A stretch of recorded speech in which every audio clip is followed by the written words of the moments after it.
If you follow my channel, you will know I praise one single micro brand when it comes to finish quality: Wise watches from Thailand. In fact, I started referring to them as Grand Seiko of Microbrands. That is how big of an impression their diver called AD8 left on me after I reviewed it. It was and still is the cleanest and best finished micro I ever recorded, easily on the same level as my Rolex Submariner, finish-wise. So when Wise decided to send this one in for review, I was both excited and kinda scared. Excitement came from the looks of this thing. The case lines and the boxed sapphire, as well as the shiny faceted markers and hands, just give me a vintage Grand and King Seiko vibe, and sure enough, in person, the watch is even more stunning than on the renders. The size at 39mm in diameter is modern and will fit most wrists perfectly, although personally I would prefer if it was a vintage looking 36. The use of a Miyota 9019, which is basically a 9015 with lower hand clearance for thinner application, keeps the whole watch pretty slim. Even with this high boxed sapphire, it is 11mm thick, which makes it wear more like an under 10mm watch, giving it better proportions than most modern Grand Seikos. The case and buckle are made out of Damascus steel, which I know is not everyone's cup of tea, but at least it will hide scratches well.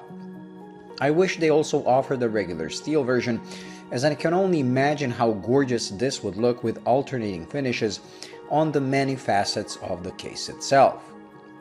There are several dial versions and even a gold-plated case variant, but this sunburst silver is the way to go, as it is simply stunning, while the blue seconds hand gives it just enough pop.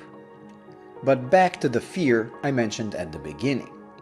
The fear came from the expectations I had from this.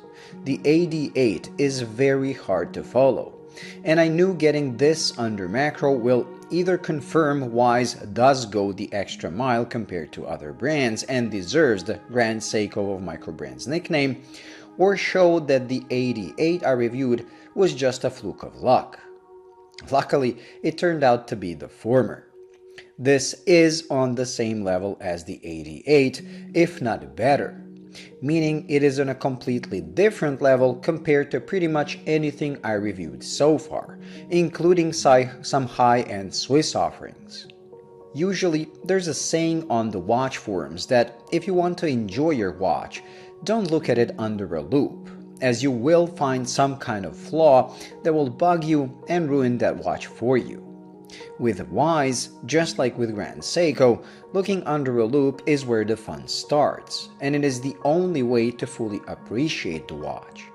I mean, just look at the printed numerals reflected on the sides of the hour markers, or the way the seconds hand is perfectly reflected off the minute and hour hands.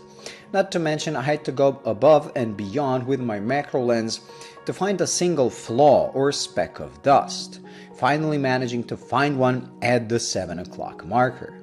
So it's not perfect, but considering you're getting about 90% of Grand Seiko finish level for about 10% of Grand Seiko price, makes this a bargain.